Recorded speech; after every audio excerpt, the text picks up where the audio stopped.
السلام علیکم ورحمۃ اللہ وبرکاتہ۔ میرے پیارے بچوں، کیسے ہیں آپ؟ اللہ سبحانہ و تعالیٰ سے دعا ہے کہ اللہ تعالیٰ آپ کو اس دنیا میں اور اگلی دنیا میں کامیاب ترین انسان بنائے اور آپ کے دلوں کو قرآن کا نور دے، جس کی وجہ سے آپ کے لیے صحیح فیصلے کرنے آسان ہو جائیں۔ اچھا پیارے بچوں، اب ہم 26ویں پارے پر پہنچ گئے ہیں۔ سبحان اللہ، اتنی پیاری اور خوبصورت صورتیں اور اتنے پیارے اس میں سبق ہیں، لیکن ہم نے تو 1 یا 2 آیت ہی چننی ہے نا جز میں سے۔ تو پھر ہم نے کیا کیا ہے کہ سورہ حجرات کی آیت نمبر 12 اور 13 چنی ہے۔ انشاءاللہ پہلے ہم ان کو سنیں گے اور پھر اس کے بارے میں بات کریں گے۔ رب اشرح لی صدری ویسر لی امری واحلل عقدۃ من لسانی یفقہوا قولی ربنا زدنا علما آمین۔ اعوذ باللہ من الشیطان الرجیم، بسم اللہ الرحمن الرحیم۔ يا أيها الذين آمنوا اجتنبوا كثيرا من الظن إن بعض الظن إثم ولا تجسسوا ولا يغتب بعضكم بعضا أيحب أحدكم أن يأكل لحم أخيه ميتا فكرهتموه واتقوا الله إن الله تواب رحيم يا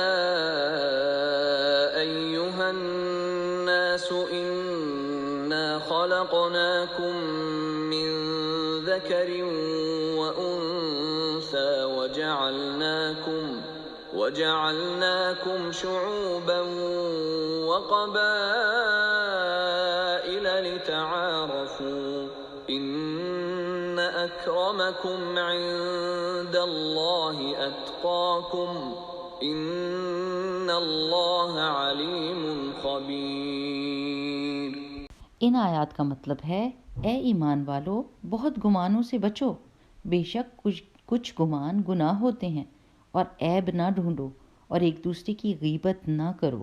کیا تم میں سے کوئی پسند کرے گا کہ اپنے مرے بھائی کا گوشت کھائے؟ تو یہ تو تمہیں بہت ناگوار ہوگا، اور اللہ سے ڈرو، بے شک اللہ تعالیٰ بہت توبہ کرنے والا اور مہربان ہے۔ اے لوگو، ہم نے تمہیں ایک مرد اور ایک عورت سے پیدا کیا اور تمہیں شاخیں اور قبیلے کیا کہ آپس میں پہچان رکھو، بے شک اللہ کے یہاں تم میں سے سب سے زیادہ عزت والا وہ ہے جو تم میں زیادہ پرہیزگار ہے، بے شک اللہ تعالیٰ جاننے والا اور خبر رکھنے والا ہے۔ میرے پیارے بچوں، سورہ حجرات جو ہے نا، وہ ادب کی سورہ ہے، یعنی ادب سکھاتی ہے، ایسا ادب اور ایسا اخلاق جو سب انسانوں کو اچھا لگتا ہے۔ دیکھیں میرے پیارے بچوں، اللہ سبحانہ وتعالیٰ ہمیں سب وہ باتیں بتائیں گے جس کی وجہ سے ہمیں فائدہ پہنچے اور ہمارے آس پاس جو لوگ ہیں ان کو فائدہ پہنچے۔ ہر ایک انسان کو ایک اچھے اخلاق والا، عزت کرنے والا، اخلاص والا بندہ اچھا لگتا ہے، اور اللہ تعالیٰ یہ چاہتے ہیں کہ ہم ایسے بندے بن جائیں جو دوسروں کی عزت کریں اور دوسرے اس کی عزت کریں۔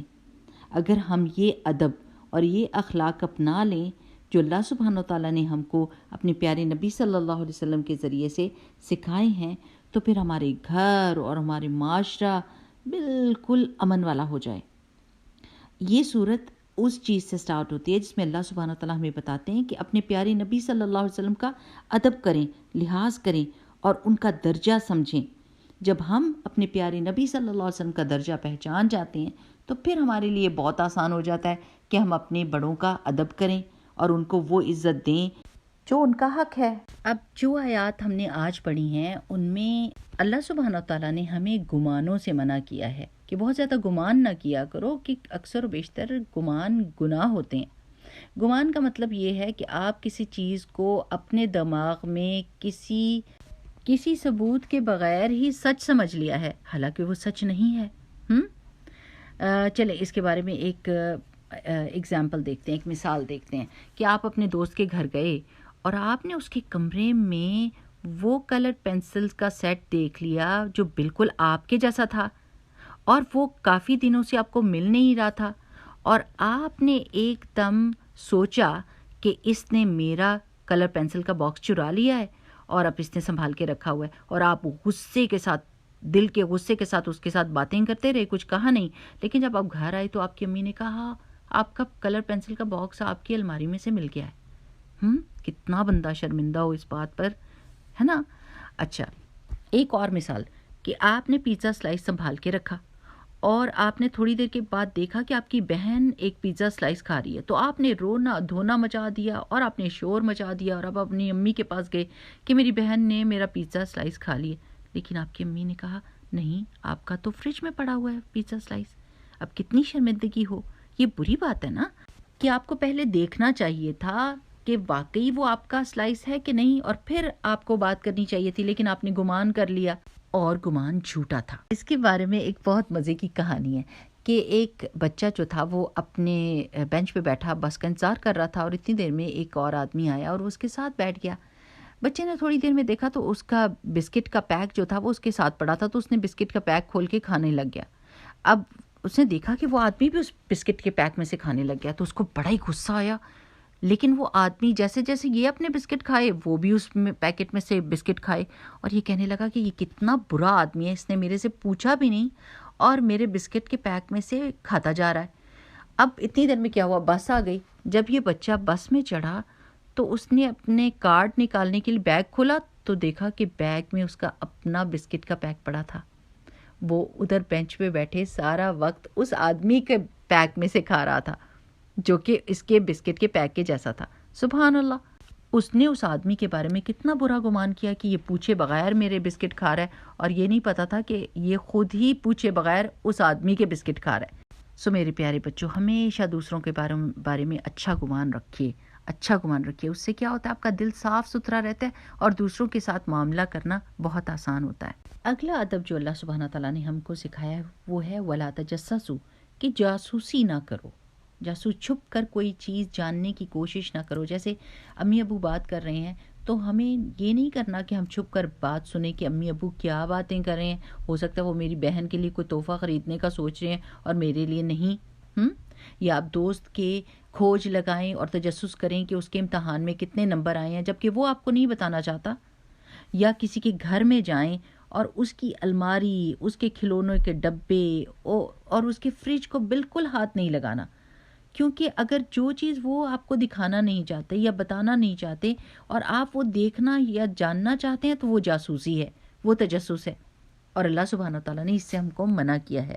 دیکھ لیں میرے پیارے بچوں، اللہ سبحانہ تعالیٰ ہمیں کتنی پیاری پیاری باتیں سکھاتے ہیں جس کی وجہ سے ہمارے تعلقات لوگوں کے ساتھ کتنے اچھے رہ سکتے ہیں. اب اگلی چیز جو اللہ سبحانہ تعالیٰ منع کر رہے ہیں وہ کیا کہہ رہے ہیں، لا یغتب بعضکم بعضا، کہ ایک دوسرے کی برائی نہ کرو، غیبت نہ کرو.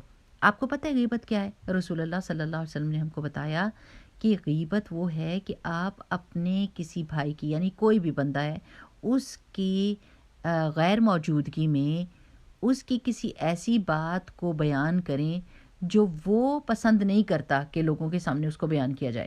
اچھا، یہ کیسے سمجھیں گے؟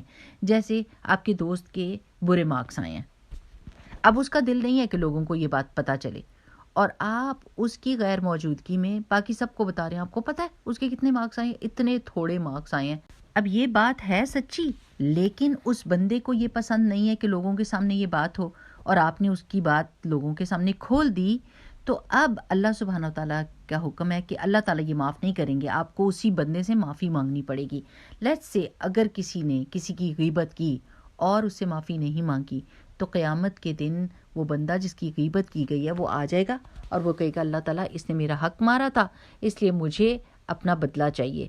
تو اس وقت تو اور کوئی کرنسی نہیں نہ چلے گی، کوئی اور کرنسی ہوگی نہیں سوائے اچھے اعمال اور برے اعمال کے. تو جس بندے نے غیبت کی ہوگی اس کا کوئی عمل اس کے برابر اچھا عمل اٹھا کے اس کو دے دیا جائے گا جس کی غیبت کی ہے. اور اس طرح آپ ذرا سوچ لیں کہ کتنے لوگوں کے بارے میں ہم غلط باتیں کرتے ہیں ان کی غیر موجودگی میں.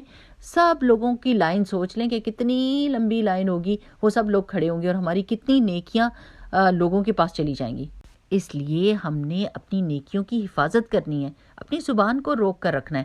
جو بات نہیں بتانے کی اور جو کسی کے بارے میں بری ہے ہم کیوں لوگوں کے سامنے بیان کریں؟ ہمیں کوئی ضرورت نہیں کہ ہم اپنی نیکیوں کو ضائع کرتے رہیں. قرآن پاک میں ایک اور جگہ پر اللہ سبحانہ و تعالیٰ نے فرمایا ہے ان السمع والبصر والفؤاد کل اولئک کان عنہ مسئولا، کہ بے شک کان اور آنکھ اور دل ان سب سے سوال پوچھا جائے گا۔ سو میرے پیارے بچوں، ہم نے بہت دھیان سے اپنے جسم کے اعضاء کو استعمال کرنا ہے تاکہ یہ ہمارے حق میں ثواب کا سبب بنے، نہ کہ ہم کو نقصان پہنچائیں۔ اب آیا نمبر 13 میں اللہ سبحانہ و تعالیٰ نسلی امتیاز کا خاتمہ کر رہے ہیں۔ جی، اللہ سبحانہ و تعالیٰ یہ کہہ رہے ہیں کہ آپ ہو سکتا ہے کہ آپ کے رنگ فرق ہوں، آپ کی زبانیں فرق ہوں، آپ ایک مختلف ملک میں رہتے ہیں، لیکن آپ کسی سے برتر نہیں ہو جاتے ان چیزوں کی وجہ سے۔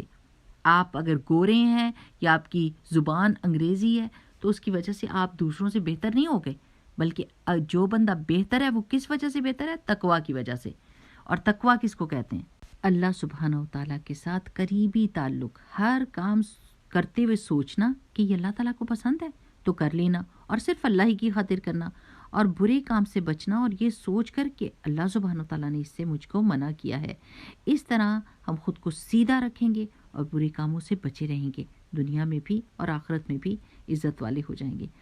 آج کل دنیا میں نسلی امتیاز کو ختم کرنے کی کتنی باتیں ہوتی ہیں، پھر بھی مغربی ممالک اس سے جان نہیں چھڑا سکتے۔